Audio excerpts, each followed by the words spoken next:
श्री रामचंद्राय नमः। श्री सद्गुरु परमात्मने नमः। श्री शंकर भगवान का विश्वास, पार्वती जी की निष्ठा और श्रद्धा। देवलाली, मार्च अप्रैल 1966। साधु को अष्टपुष्प चढ़ाना चाहिए। इसमें पहला पुष्प है श्रद्धा।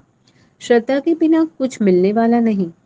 हम जो कुछ कहते हैं, समझते हैं, उससे वे बहुत परे हैं। वे जिसको वर्ण करते हैं वह ही उन्हें प्राप्त कर सकता है। इसलिए श्रद्धा होनी चाहिए। पहला साधन अगर श्रद्धा नहीं तो कुछ नहीं। श्रद्धा और विश्वास के विषय में श्री रामचरितमानस में सुंदर उदाहरण मिलता है। श्रद्धा विश्वास बिना महान पुरुष भी अपने हृदय में स्थित ईश्वर को प्राप्त नहीं कर सकते। श्री शंकर जी महाराज विश्वास की सीमा है। जिस समय समुद्र मंथन हुआ तब वहां कौन नहीं थे। सब सिद्ध, मुनि, देवता आदि थे। परंतु जब हलाहल निकला तब किसने उसको संभालने का साहस किया। श्री शंकर जी को राम नाम पर कितना विश्वास था। उन्होंने राम नाम लेकर हलाहल पी लिया। राम नाम लेने वाले को हलाहल कुछ भी नहीं कर सकता। यह शिव जी का अटल विश्वास है। और श्रद्धा निष्ठा है पार्वती की। पार्वती जी कहती हैं, कैसे भी होवे अब तो जन शंभु ही तहारा, कौन गुण दूषण करे विचारा। कितनी जबरदस्त श्रद्धा है। सप्त ऋषि ने जब कहा कि शिव जी लग्न नहीं करेंगे, तब तब पार्वती जी कहती है, कोटि जन्म लगी रगर हमारी, बरहु शंभु न तो रहो कुमारी। यह है निष्ठा। इससे यह निश्चय करो कि तर्क से वे प्राप्त नहीं होते हैं, वे तो श्रद्धा से प्राप्त होते हैं। तर्क की परिधि है और वे परिधि से परे हैं। जहां हमारी श्रद्धा निर्बल हुई, हम पीछे पड़ेंगे। ईश्वर तर्क का विषय नहीं, आत्मा का विषय है। अनुमान जो है अंधविश्वास है। गुरुवाक्य में अंधविश्वास, कारण गुरु का मार्ग देखा हुआ होता है। जो सत्य ज्ञान प्राप्ति की इच्छा हो तो संतों की सेवा करो।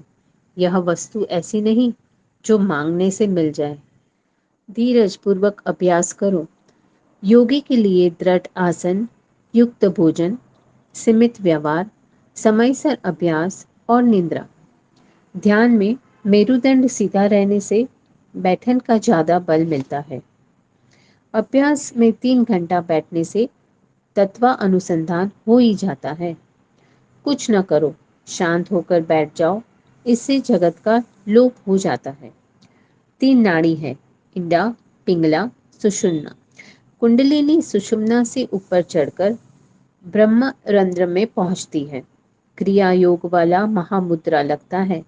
जो मन नहीं रुके तो लगता है। क्रिया योग वाला केवल सुषुम्ना पर भार देता है। शिष्य शक्तिपात कर ध्यान लगा देते हैं। पूज्य गुरुदेव, आजकल केवल शक्तिपात नाम रख लिया है। त्राटक यानी सम्मोहन क्रिया, जो शक्तिपात का नाम दे दिया है। साधु शक्तिपात तब करता है जब वह अंदाज लगा लेता है कि शक्ति प्राप्त करने वाला इसका दुरुपयोग नहीं करेगा। शक्तिपात फिर जाए कहाँ। शक्तिपात ग्रहण करने वाला या तो पागल हो जाएगा या महान हो जाएगा। परम तत्व में श्रद्धा रखकर परिश्रम करके तत्व को प्राप्त कर लेना अपना काम है और झगड़े में नहीं पड़ना। साधन का मार्ग अपने को खो देने वाला मार्ग है। जिसका मन अटल है वो ही कुछ कर सकता है। अधैर्य अभ्यास में विघ्न है।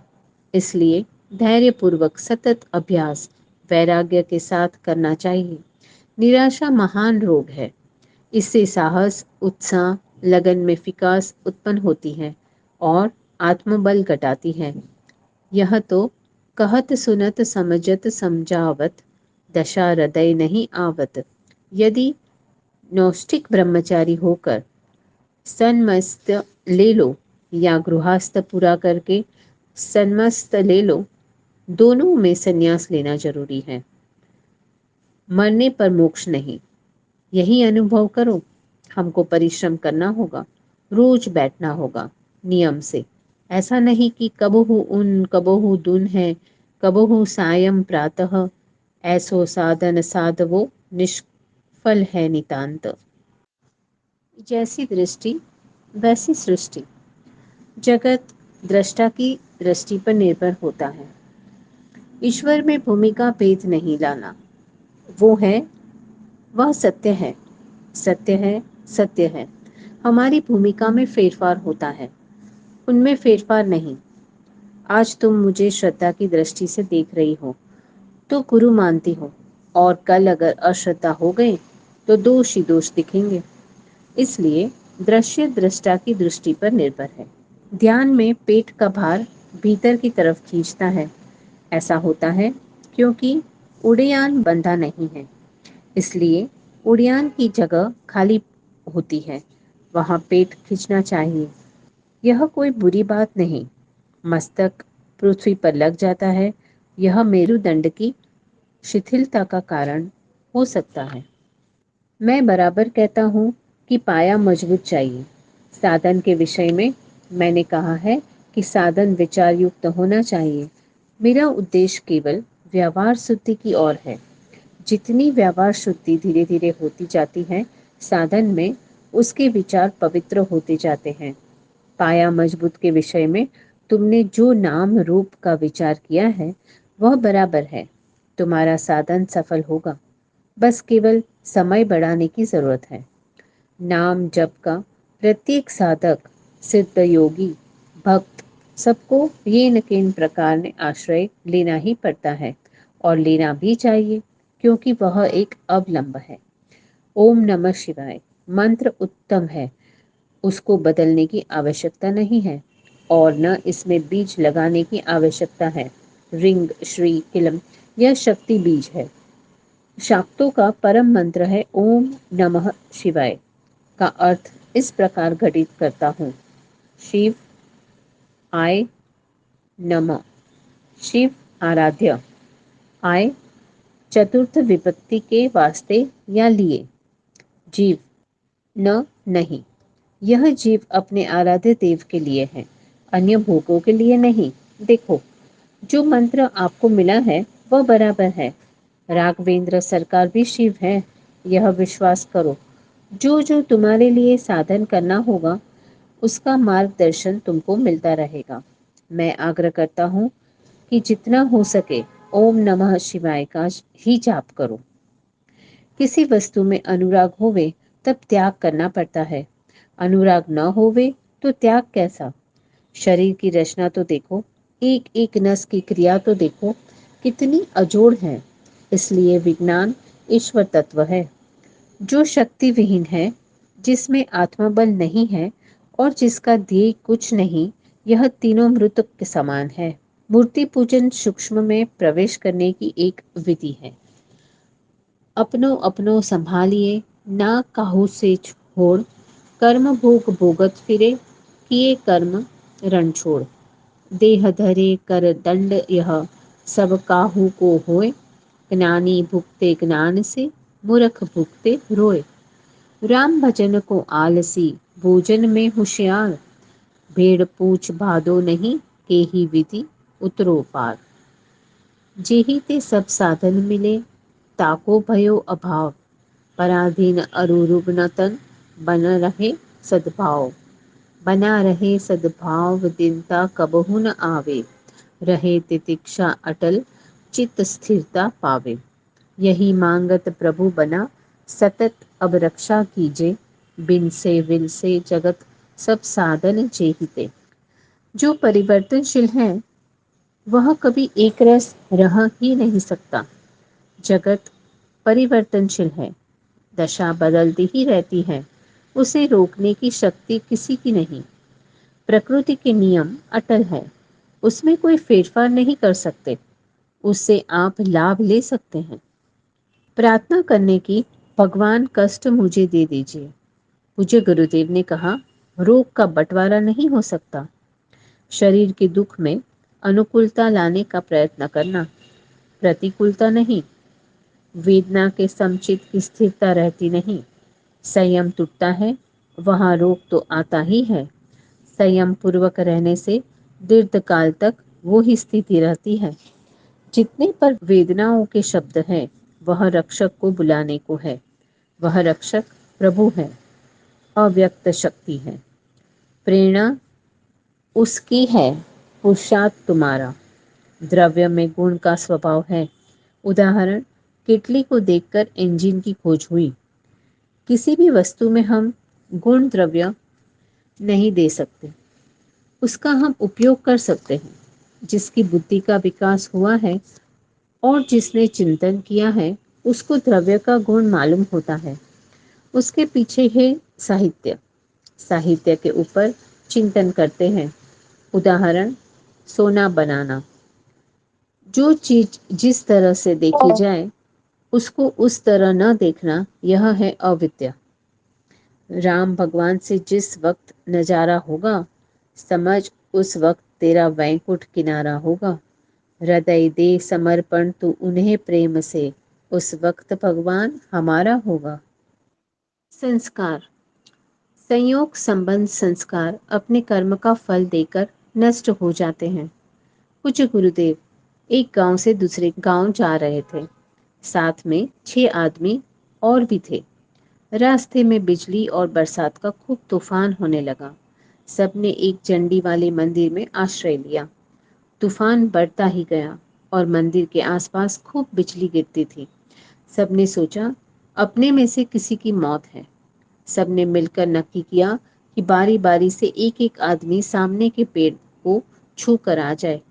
जिसकी मौत होगी, उनके पेड़ के पास पहुंचते ही बिजली गिरेगी। बारी बारी से 6 आदमी हो गए। फिर आखिर में पूज्य गुरुदेव की बारी आई। पूज्य गुरुदेव पेड़ के पास पहुंचे ही थे कि फड़ाके के साथ मंदिर पर बिजली गिरी और 6 आदमी मंदिर के साथ नष्ट हो गए। पूज्य गुरुदेव के कारण इतनी देर सब बचे हुए थे। नित्य संस्कार कालांतर में साथ रहते हैं। सत्य संस्कार है जो संगति से पड़ते हैं। देहांतर संस्कार शरीर नष्ट होने के बाद भी रहते हैं। उनकी मन के ऊपर में छाप पड़ती है। अप्रत्यक्ष संस्कार। पूज्य गुरुदेव ने बात के मुंह से नील गाय को खूब बचाया, फिर भी मौका देखकर बाघ ने उस गाय को मार ही डाला। प्रारब्ध संस्कार जीवों के साथ में कालांतर में नष्ट हो जाते हैं। श्रावण कृष्ण द्वितीया, तारीख 26 अगस्त 1966। पूज्य गुरुदेव को बेंगलोर में हार्ट अटैक आया। तारीख 30 को पक्षाघात का हमला। ऐसे तो पूज्य गुरुदेव ने पहले से ही कह रखा था, मेरी तबीयत ज़्यादा खराब होगी, माँ को मुंबई नहीं भेजना तुमको, उनकी ज़रूरत पड़ेगी इत्यादि। जब जब स्वास्थ्य ज़्यादा खराब होता, पूज्य गुरुदेव पहले से ही बता देते। तारीख 26 को हार्ट अटैक आने के बाद तुरंत कहा कि देवकरण भाई को फ़ोन लगाकर कह दो कि कल 11 से पहले आ जाए। दूसरी रोज 11 बजकर कुछ मिनट पर पक्षाघात का एक अटैक आया। उसी रोज दोपहर को करीब 3 बजे बेंगलोर नर्सिंग होम में पूज्य गुरुदेव को ले गए। बहुत ही गंभीर परिस्थिति थी। बेंगलोर के डॉक्टर परमेश्वर, डॉक्टर गिरिराज, डॉक्टर जयाराम और मुंबई से आए हुए doctor Nathwani, doctor Samani, doctor छबील भाई आदि ने खूब परिश्रम किया। 6-7 रोज के बाद पूज्य गुरुदेव को प्लेन से मुंबई ले आए। करीब 10 रोज के बाद पुनः पधारे। पुनः में स्वास्थ्य कुछ रोज अच्छा, फिर बिगड़ता, ऐसा चलता रहता था।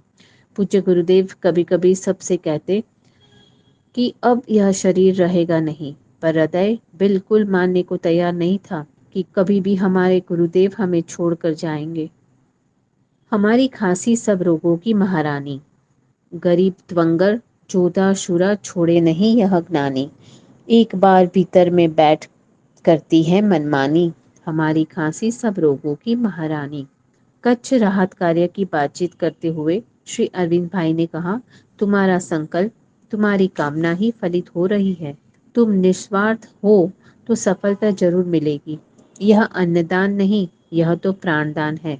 अगर आप एक सेर अनाज देते हैं तो एक प्राण बचा लिया। जिस परमार्थ में स्वार्थ की गंध है, वह कभी पूरा नहीं पड़ेगा। अगर परमार्थ में नीति है तो उसको कोई नहीं रोक सकता। प्राण चले जाए नीति नहीं चाहना चाहिए। प्राण तो चले जाएंगे पर नीति अटल है। परमार्थ तो है कोलसा की दलाली। हाथ जरूर काले होंगे पर ध्यान रखना हाथ मुंह में न लगे। कोई चाहे कुछ कहे परवाह नहीं। परवाह नहीं करते जो जमाना खिलाफ हो, पर रास्ता वो ही चलेंगे जो साफ हो। हमको चाहिए शरीर, द्रव्य और सुंदर मन। प्रथम तो देना चाहिए सुंदर मन, दूसरा द्रव्य और तृतीय में है तन। जिसके हृदय में दूसरों के लिए लागणी नहीं वह मनुष्य नहीं। मानव वही है जो दूसरों के सहायक बने। जिसका मन गरीब और असहाय को देखकर द्रवित हो वही महान है। कर्तव्यपरायण, स्वयं सेवक, निष्ठावान संचालक और उदार दानवीर, जिस देश में यह तीनों दृढ़ संकल्प होते हैं उस देश का भविष्य उज्जवल है। पक्का विश्वास करना, भारत गरीब नहीं है, लोग गरीब है। लोग रास्ता भूल गए, लोगों ने अपना पथ छोड़ दिया। न त्वः कामये राज्यः न स्वर्ग न पुनः भवम् कामये दुख तृप्ताना प्राणिना आर्तनाशम। गुणों का जो विकास होता है उसी को कला कहते हैं। सच्चिदानंद को लेकर जड़ माया प्रकृति में कंपन होता है, धनत्व का रूप लेती है और धनत्व के कारण उद्बीज पैदा होता है। वृक्ष पहली कला है, दूसरी कला में बनते हैं स्वदज कीड़ा आदि, उसको और ज्ञान नहीं होता। तीसरी कला में अंडज पक्षी, इनको चित्त की एक वृत्ति उदर है, डर। चौथी कला में है जरायुज पक्षी प्राणी। पांचवी कला में मनुष्य होता है। जिस डाल पर बैठता है उसी को काटता है, वह पांचवी कला का मनुष्य है। 5 से 8 कला तक मनुष्य।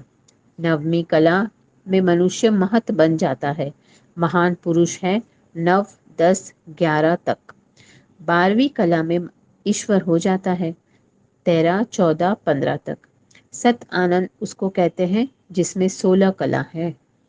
आज मुंबई से doctor Nathwani, doctor Samani, doctor Shah, Shri Devkaran Bhai, doctor छबील भाई आए थे। पूज्य गुरुदेव को बहुत ही खांसी आ रही थी। डॉक्टरों ने आकर पूज्य गुरुदेव का स्वास्थ्य देखा, फिर दूसरे विषयों पर बातचीत होती रही। पूज्य गुरुदेव को अब खांसी की तकलीफ नहीं थी। 1 घंटे तक बातचीत में खांसी ने तकलीफ नहीं दी। पूज्य गुरुदेव ने कहा, देखो सामने स्टील की कुर्सी खाली पड़ी है ना, उधर खांसी अभी बैठी है। जैसे यह लोग जाएंगे फिर मेरे पास आ जाएगी। जब मन किसी वस्तु पर एकाग्र हो जाता है तब इसकी तरफ ख्याल नहीं जाता। स्वास्थ्य के बारे में डॉक्टर के साथ बातचीत होती रही। तब पूज्य गुरुदेव ने कहा, वका कैसी फुर्गा कैसी, जब उनके आशना ठहरे, कभी इस घर में जा ठहरे, कभी उस घर में जा ठहरे। तन छूटे मन विकल हो, जीव जपे नहीं राम। एक एक एक टक नैना, विलोकजे के ही मग आवत राम। मिट्टी कहे कुम्हार से, तुम क्या रूंधो मोए, एक दिन ऐसा आएगा मैं रूंधोगी तोय। छाछ पिए नित नेम से, जपो प्रेम से नाम, बना दास प्रभु कर कृपा, अंत दे निज धाम। संपत्ति में करोड़ों मिले पर स्नेही वही जो विपत्ति पड़े को। राग वही जिसमें राम बसे, ध्यान वही जो धनी को धरे को कित को रह जाएगो, कर भजन वक्त कट जाएगो रे भैया। गायो न कृपाल मन लायो, न निवारी लाज, पायो न प्रसाद साधु मंडली में आए के, किन्हो नहीं सुकृत, न दिनो दान दिनन को, कहाँ फल पायो तूने, नर तनु पाए के। कौशल कृपाल जूके जन, प्रतिपाल जूके, चरण शरण नहीं ध्यायो सजाए के। श्रीमंत होना सहज है, साधु होना कठिन है। पराया कार्य तन मन से संभाल लेवे वह साधु। संघर्ष से कभी मत घबराओ, जीवन संघर्षमय है, आगे बढ़ो। बड़ी मार करतार की, जो चित्त से दियो उतार। बोली गोली को ठठोली का परिणाम खराब आता है। 2 नौका पर पैर रखने वाला डूबता है। खुशामद भले पद दे दे पर प्रेम देने में समर्थ नहीं। मन की कमजोरी शरीर पर असर। हमको फांफा मारने को समय मिले, घपाड़ा मारने को समय मिले और ईश्वर आराधन को समय न मिले, यह एक आश्चर्य है। हमारे चित्त में शांति नहीं और मन प्रसन्न नहीं तो जीवन में क्या लाभ। दुख का कारण संग्रह, इससे चिंता बनती है। लोग वैराग्यहीन हो गए हैं, यही अपनी दुर्दशा का कारण है। बंधन मुक्त वो है कि जो मिले उसमें संतुष्ट। भोगों के लिए लालायत मत बनो। हाट का गुरु बाट का चेला, सवेरे मुंडा शाम को अकेला। श्रीमंत के लग्न में नहीं किसी की पूछ, पूछ उसको होत है जिसके पीछे पूछ। चतुरों की बात में बात, बात में बात, ज्यों केला की पात में पात, पात में पात। धन गन पुना के यही मच्छर, कान संग ये गुनगुन करते, पढ़े नहीं एक अक्षर। माया तेरे तीन नाम, परसा परशु परशुराम। पास में पैसा नहीं होता तो लोग कहते हैं ए परसा। जब साधारण स्थिति होती है तो लोग कहते हैं परशु आया। जब धनाढ़य हो जाते हैं तो लोग कहते हैं परशुराम सेठ है। विश्वासघात किसी का मत करो। हर एक मंत्र का अर्थ है मैं नहीं, माया के लिए, पर तेरे लिए हूँ और आप सब में व्याप्त हैं। तो किसी के साथ विश्वासघात कैसा। अगर हम ईश्वर को व्यापक मानते हैं और सब में है ऐसा मानते हैं तो किसी के साथ अन्याय कैसा। कभी किसी का विश्वासघात मत करो। किसी का विश्वासघात हमारा आत्मघात बन जाएगा। किसी को भरोसा मत दो और दो तो सतत पालन करो। इबाइयाँ खाते हुए बीत गया पूरा वर्ष, इतने पर भी अच्छे न हुए, यही हमको हर्ष। श्री चरणों में प्रार्थना की, भगवान मुझे कुछ होता है, जरा भी स्वास्थ्य बिगड़ता है, बिना कहे आप अच्छा कर देते हैं। भगवान आप अपना स्वास्थ्य हमारे लिए अच्छा कर दें। पूज्य गुरुदेव ने कहा, मैंने शपथ खाई है, मैं अपने शरीर के लिए कभी भगवान से कुछ न कहूँगा। प्रश्न, आपको इतना कष्ट क्यों। उत्तर, मैंने सदैव प्रभु से प्रार्थना की कि पराये शारीरिक कष्ट मुझे प्रदान करे। संभव है कि यही उसी प्रार्थना का परिणाम हो और अब भी प्रार्थना करता हूँ। फल्गुन शुक्ल द्वितीया को पूज्य गुरुदेव को पुणे से बम्बई लाए गए। डॉक्टर शाह आए थे। पूज्य गुरुदेव को 4-5 अंक का नंबर लिख दिया और 2-3 नाम और कहा आप अच्छी तरह से पढ़कर याद रख लीजिए। फिर दूसरी बातचीत होने लगी। कुछ समय के बाद पूज्य गुरुदेव को अंक और नाम पूछे। पूज्य गुरुदेव ने ठीक से बता दिए। दूसरे रोज रात्रि को डॉक्टर शाह दूसरे डॉक्टर को यह बात बता रहे थे। तब पूज्य गुरुदेव ने फिर से वह अंक और नाम बता दिए। इतनी बीमारी में पूज्य गुरुदेव की स्मरण शक्ति को देखकर सबको आश्चर्य हो रहा था। जो त्रिकाल ज्ञानी है उनके लिए यह कोई आश्चर्य नहीं। थोड़े दिन पहले डॉक्टर नथवाणी से कहा, सुनो नथवाणी, आपसे बड़े डॉक्टर होंगे, आपसे छोटे डॉक्टर होंगे, पर दूसरे नथवाणी नहीं होंगे। जाकर मन राम जाहि सन, वाही तो ही सन काम। पूज्य गुरुदेव किसी रूप में कृपा करते हैं, उसे कौन समझ सकता है। 10 रोज पहले से ही मुझे गुरुदेव का श्वास खूब बढ़ गया था। पानी पीने आदि में बहुत तकलीफ होती थी। 8 रोज पहले कहा कि रामनवमी के बाद मैं कास्ट ले लूँगा। मेरे साथ कोई नहीं। सुनकर सोचने लगी कि यह कैसे होगा, ऐसे स्वास्थ्य में अकेले कैसे रह सकेंगे। पर क्या पता था उस समय कि यह कैसा कास्ट होगा। 2 रोज पहले कहा, पारो अब की बार बहुत कम सामान रखना चाहता हूँ। मुझे जो जिसने दिया है सब वापस कर देना। अब की बार सब व्यवस्था तुमको करनी पड़ेगी। पर उनकी गुठ वाणी में कैसे समझ सकती। अगले रोज रात्रि को 6:30 बजे जब डॉक्टरों ने जाने के लिए आज्ञा मांगी, तब पूज्य गुरुदेव ने दूसरी तरफ देखा। डॉक्टर नथवाणी फिर बैठ गए। शायद उनको लगा होगा कि रोज की तरह विदा नहीं मिली। उन्होंने पूज्य गुरुदेव से कहा, गुरुदेव कुछ कहना है। पूज्य गुरुदेव ने कहा, लोनावलो लिए कब जाऊं। डॉक्टर ने कहा थोड़ा स्वास्थ्य ठीक हो जाए। पूज्य गुरुदेव ने कहा, यह शरीर छोड़ देना है। पूज्य गुरुदेव ने फिर श्री देवकरण भाई की ओर देखकर कहा, अब एक ही बार बुलाऊंगा। तब उन्होंने कहा, बापू ऐसा क्यों? आपकी जब आज्ञा होगी मैं सेवा में हाजिर हूँ।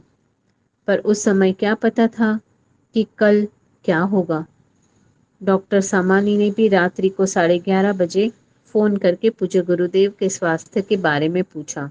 रात्रि को पूज्य गुरुदेव के शरीर छोड़ने की बात सुनकर सब व्यथित हो गए थे। 2 रोज पहले परम पूज्य श्री पतित पावन जी को हाथ जोड़कर कहा, प्रभु मेरा सत्य संकल्प है, मैं शरीर छोड़ना चाहता हूँ।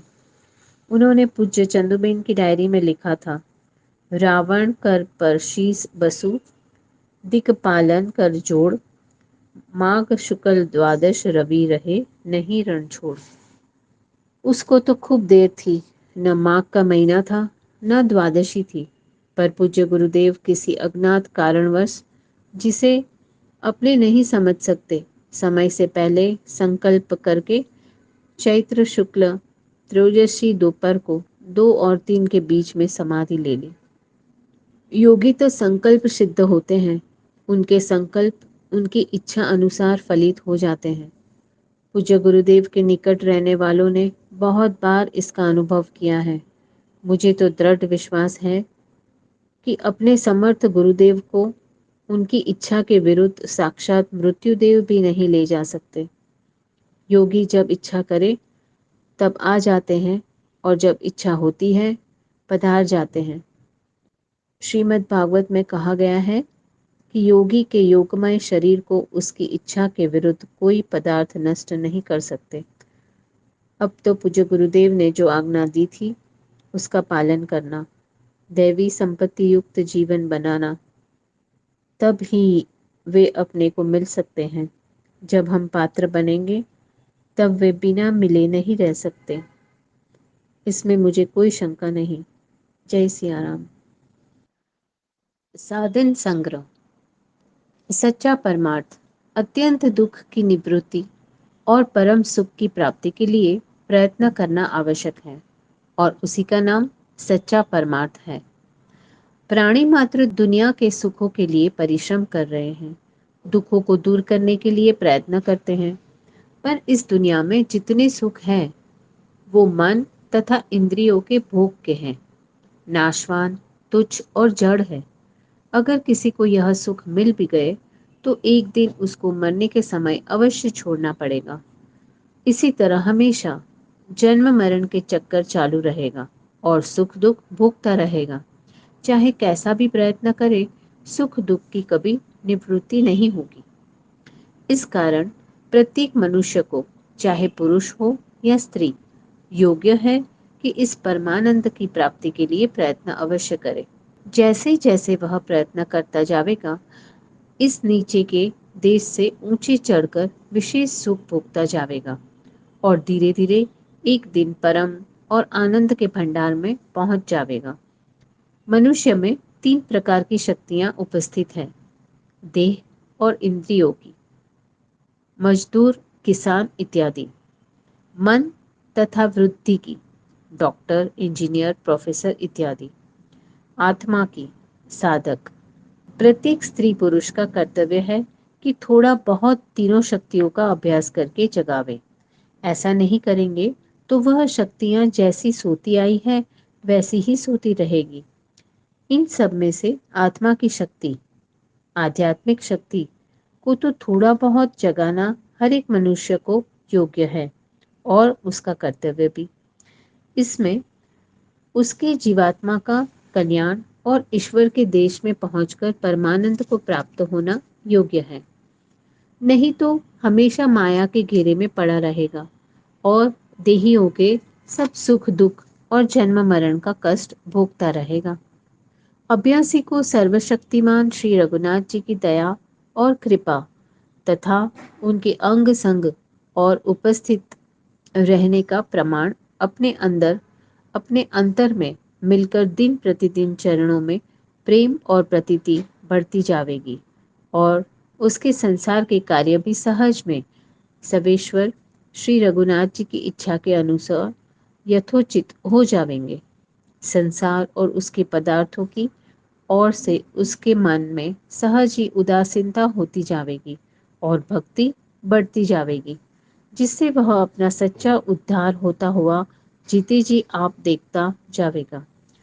जिस किसी को सच्ची चाह होवे वह इस अभ्यास को कुछ दिन परीक्षा करके अनुभव कर ले, क्योंकि यह मार्ग अभ्यास का है, बातों का नहीं। इसमें विद्या, बुद्धि और चतुराई की आवश्यकता नहीं। विद्वान लोग अपनी बुद्धि के अभिमान में संतों के वचनों का विश्वास न कर लगन लगाकर अभ्यास नहीं करते, इसलिए उन्हें सर्वेश्वर श्री राम के दर्शन के मार्ग का पता नहीं लगता। इसलिए केवल बातों से संतोष करके रह जाते हैं। जो अहंकार युक्त अभ्यास और बात करता है वह इसमें सफलता प्राप्त नहीं कर सकता, क्योंकि यही मार्ग तर्क रहित है। तात्पर्य यह है कि वास्तविक में ऐसे लोग सूरत और शब्द की धार से बिल्कुल अनजान है।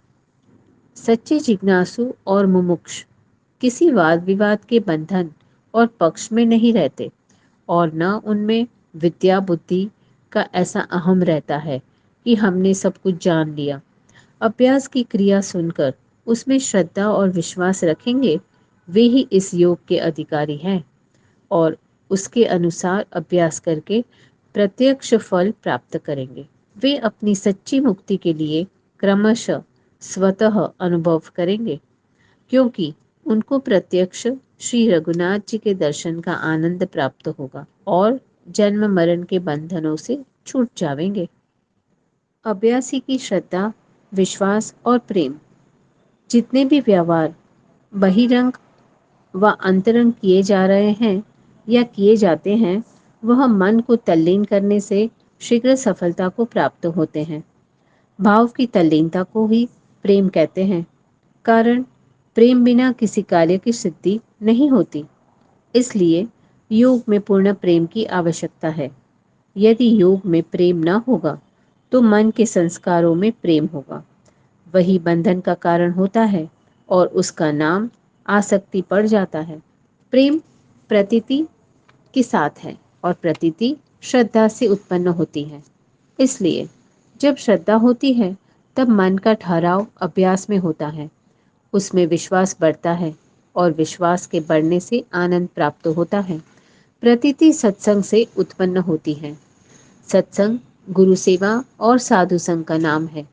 गुरु तथा साधु परात्पर मार्ग के यथार्थ ज्ञाता है। सत्संग में वाद विवाद, लड़ाई झगड़ा, किस्सा आदि व्यवहार का नाम न हो। केवल जिज्ञासा के अर्थ ही सत्संग करना चाहिए। योग में जितनी वस्तुओं की आवश्यकता है उनके लिए सत्संग करना चाहिए। प्रभु श्री रघुनाथ जी के स्वरूप का भेद और साकेत के मार्ग के स्थानों को प्राप्त करने की युक्ति। अत्यंत वैराग्य, माया का स्वरूप जानकर अभ्यासी को अपने मन को विषयों से रोकने की युक्तियां प्राप्त करना।